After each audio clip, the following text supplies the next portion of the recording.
Hello neighbors, it's Brad here at eTrailer, and today we're taking a look at the Curt Adaptor Rails for fifth wheels. Now this is going to work for the OEM prep package that we have here on our 2023 Chevy Silverado 3500. The puck system, or OEM prep package as they call it, that a lot of newer trucks are seeing, are really nice because you can simply drop in a fifth wheel. But if you already have a fifth wheel and it's not compatible, it's normally in a rail system, well, you can pick up this adapter to make that fifth wheel head work. Now these are standard rails as far as the industry goes, so it's going to work with most fifth wheel heads. The only one that really has compatibility issues is going to be the BMW Sliding Companion, and that's just because of the clearance as it slides.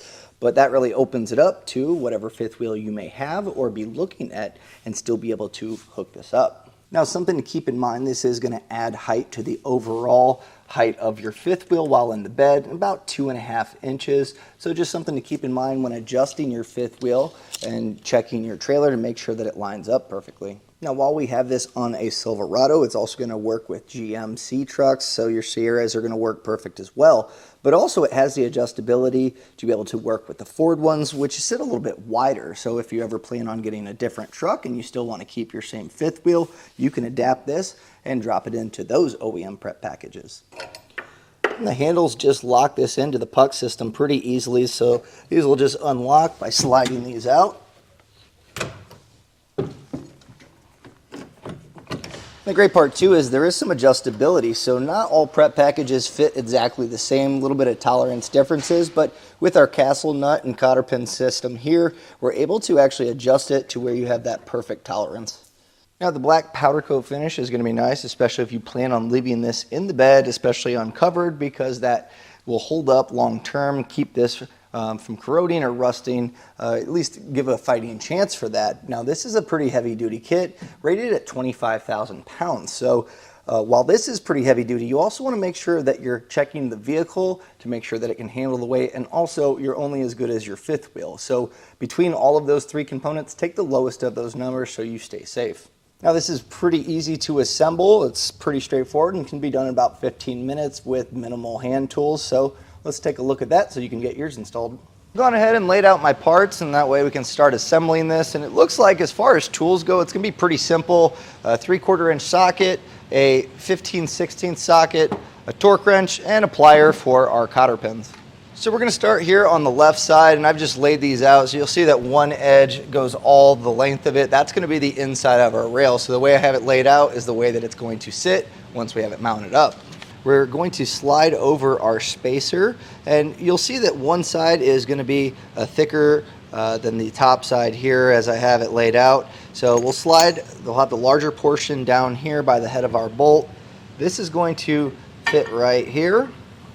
We're going to grab our side specific handle, and you're going to know that it's the proper one. You want the handle kind of to where this top portion faces, or is at the same height here of our rail, and there's this little notch that's our stop, so you should be able to move this, and this will kind of go in this center portion, that whole line up. Now if it's not able to move, then you're going to want to swap that handle to the other one.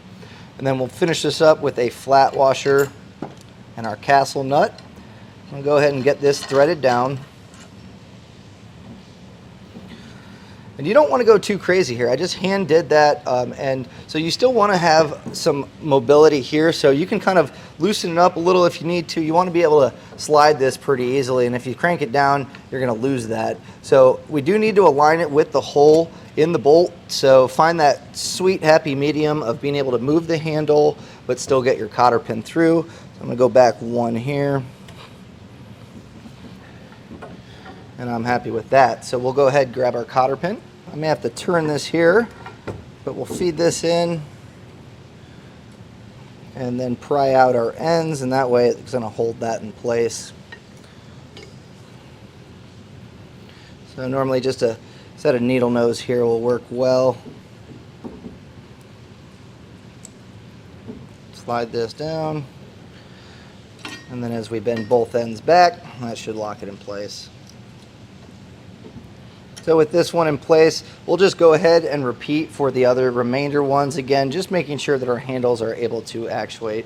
Now if you have your puck covers, you're going to want to go ahead and take those out, and we're going to drop this in. So with my handles kind of at a 90 here from our rail, We'll go ahead and get these tightened down.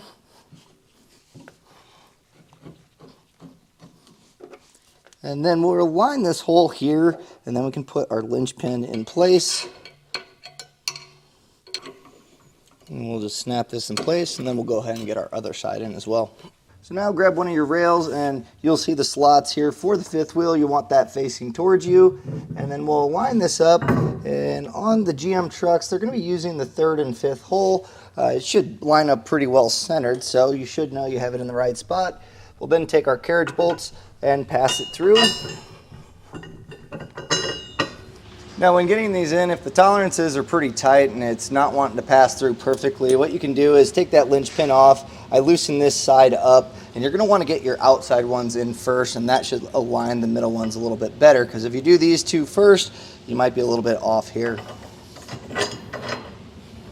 Now once we have both of our rails in the front and back with all the carriage bolts passed through, we'll go ahead and take our serrated flange nuts, and I'm going to just hand tighten these on for now. So now we're going to come back with our 3/4 inch socket, and using the torque settings found in the instruction manual, I'm going to torque all of these down properly. If you need a torque wrench, we have them available here at eTrailer. You can generally go to an auto parts store and rent one for free.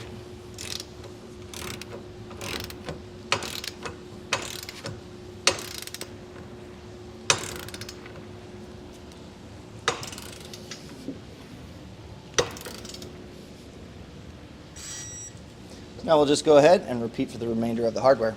So you can see I have my Curt E16 fifth wheel that we just dropped into the rails, and I can go and grab a different fifth wheel and do all the same.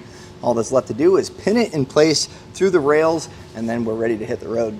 And that was a look at the Curt Adaptor Rails for OEM prep packages on a 2023 Chevy Silverado 3500.